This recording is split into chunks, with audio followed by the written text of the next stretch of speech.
готов да споря дали това е най-важно на света.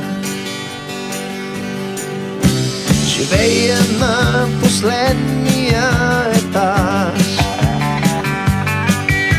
в една мансарда точно под звездите.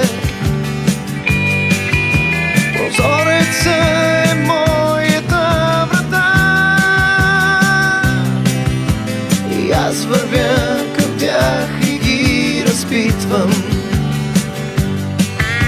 дали след време тука под звездите